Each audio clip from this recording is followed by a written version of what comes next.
The morning after my last final exam, my dad and I left for our third trip to the Great Plains. We would arrive on May 8th and have 3 full days to chase before leaving on the 12th. Due to both of our schedules, we only had this small window to see something spectacular. The storm season was looking to be pretty active, so it was luck of the draw to see where we landed in the severe weather pattern. I was confident that the trip would be worthwhile, and the forecast was leaning in our favor. However, the universe must have overheard my enthusiasm and decided to throw us some curveballs. Exhibit A, our best chance to see a supercell and maybe even a tornado, would be a little under 5 hours after our plane landed in Oklahoma City. A dry line was lingering over western Oklahoma and into Kansas, with the warm front hanging along Interstate 70.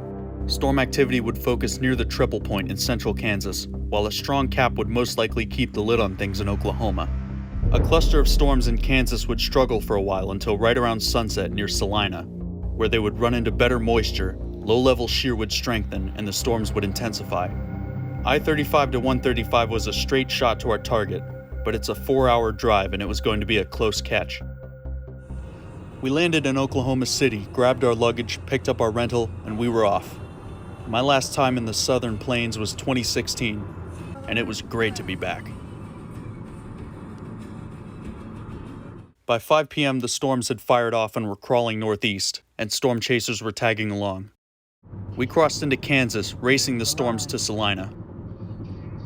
Soon enough, we could see them on the horizon.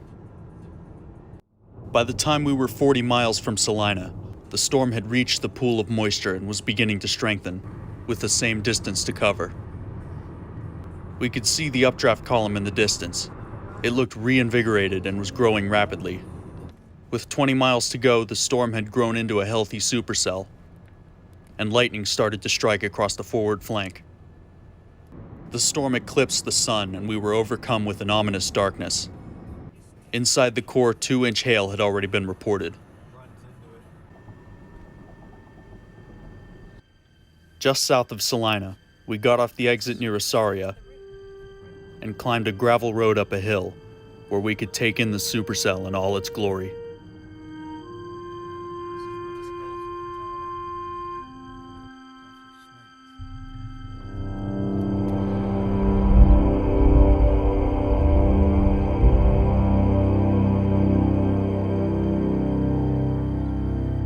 It hovered over the plains like a giant alien spacecraft, booming with thunder and hurtling lightning bolts to Earth.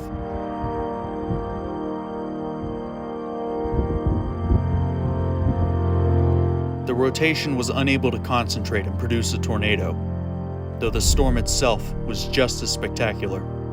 It's hard for me to find the words to describe this experience.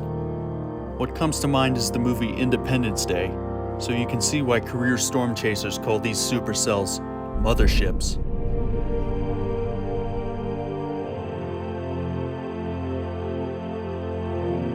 The footage hardly does it justice, because it only captures part of the experience. The steady warm wind at our backs whistling through the wheat, the constant deep rumble of thunder, and the colors that my cameras could never truly reproduce, all contribute significantly. For Tornado Alley, this is the real deal. These storms reach higher into the sky than the tallest mountains, pulsing with more energy than a nuclear explosion. The updraft fueling this supercell was strong enough to carry chunks of ice miles up in the sky until they were bigger than golf balls.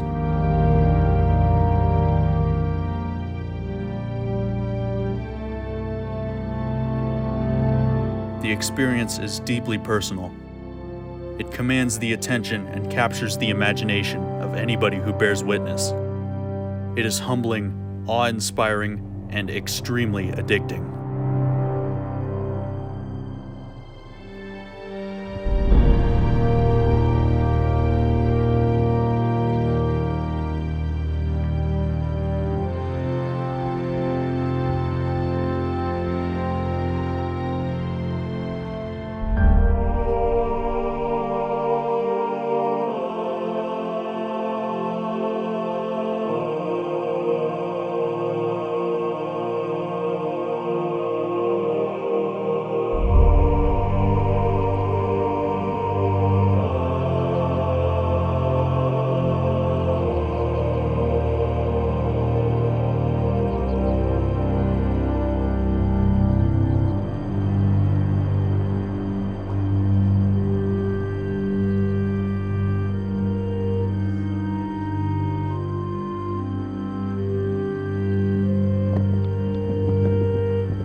It was at this point that my camcorder stopped rolling for a couple minutes, missing a lightning strike close enough that we saw a tree briefly catch fire.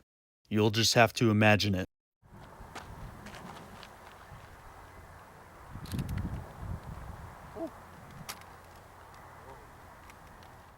We come to the part where the storm chasers have to make a choice. Do they stick around, waiting to see what more the storm has to offer? Or do they run away, so they can be sure they won't be fried?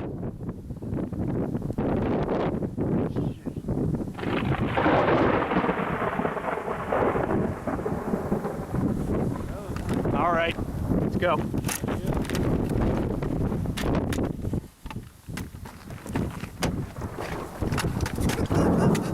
Suddenly feeling satisfied with their photos, they return to the safety of their vehicle. At this point, the supercell was losing its spin and transitioning into a multi-cell. With darkness came more visible lightning and the promise of an impressive light show.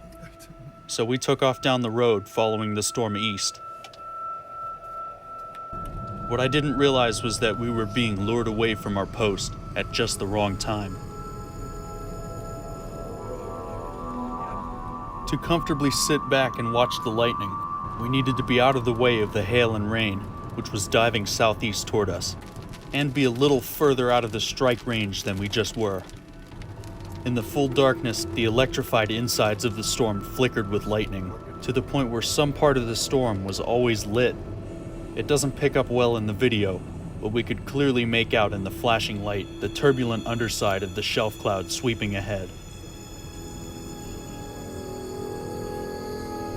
After a dark and eerie drive, we pulled onto a lonely farm road, and I set up my cameras that refused to focus.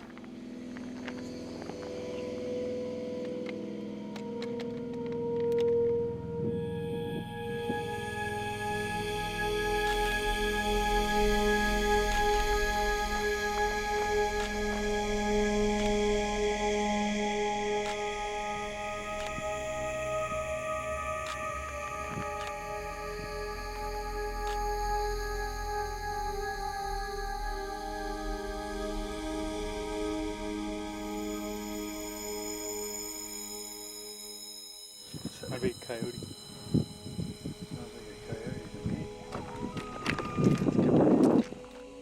In the cool stillness of the night, broken by the flashes of lightning far in the distance, we could hear the echoing cries of coyotes roaming the fields that started to get louder and seemed to be coming from every direction around us. And all of a sudden, I was very aware that we were standing out in the middle of nowhere in complete darkness. Then I glanced at the radar and saw something that was a little concerning. A large supercell had appeared west of Salina, rolling down I-70 and set to pass right over where we were sitting before. So we jumped back in the car, pulled the moths off our faces, and started backtracking towards Salina. The supercell was alive and healthy by the time it came into view. A robust updraft twisting into the heavens generated electricity like a Tesla coil.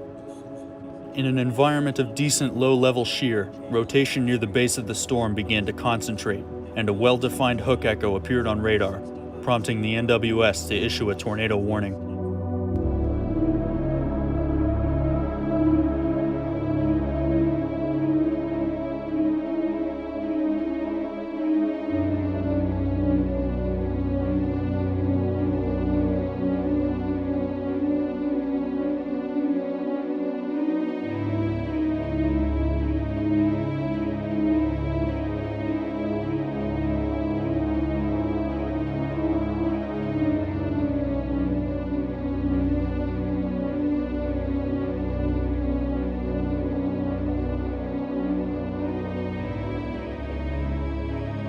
As breathtaking as the storm was, I couldn't help but feel nervous as we continued directly toward it. Many storm chasers swear off chasing tornadoes at night due to the danger. If a tornado was there, it was coming straight at us, and our next moves would need to be careful ones.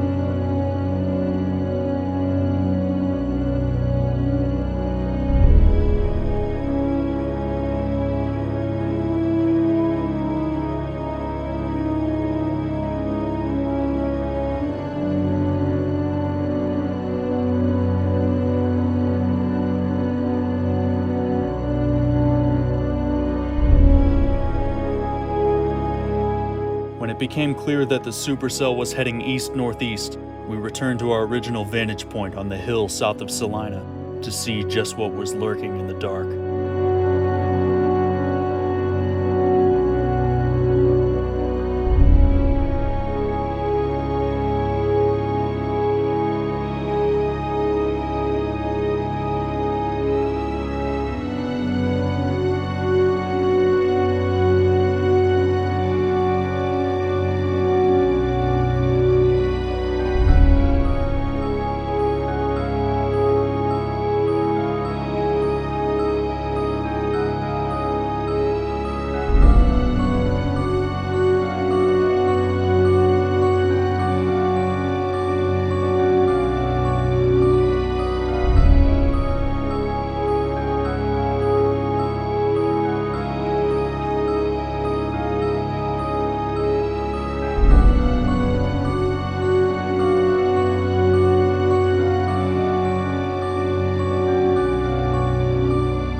I didn't notice this until editing photos. A tiny little non-tornadic funnel cloud, lasting only a few moments. After that, the base of the storm washed out with rain, and the storm rolled off toward the east to join the squall line rushing toward Missouri.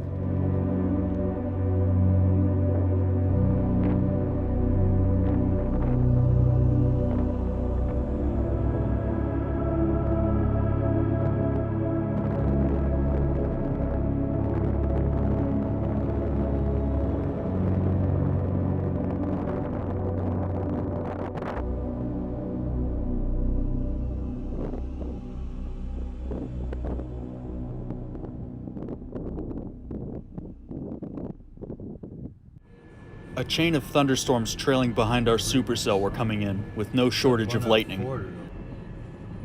Exhausted from the day, we had to go find a hotel in town. The radar suggested hail could be approaching, but shouldn't be anything too severe and wouldn't last long, so onward we boldly went.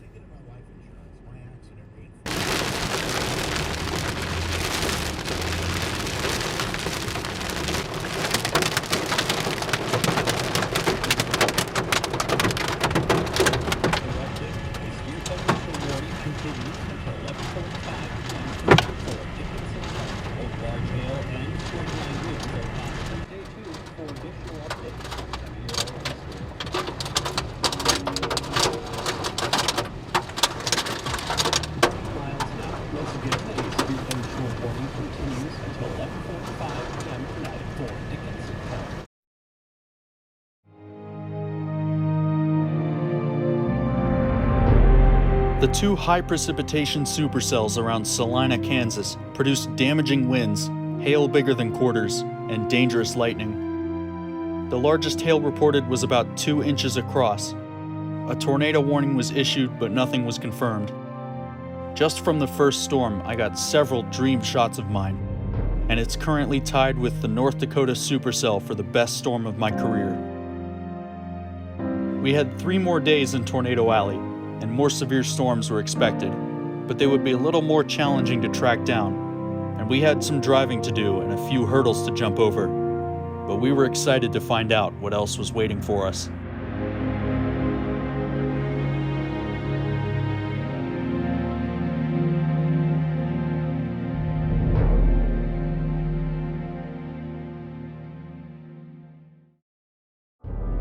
Next time on Storm Chase, Part 2 of our trip to Tornado Alley, including more storms, a tricky supercell chase, the beautiful scenery of Texas, and a few other surprises.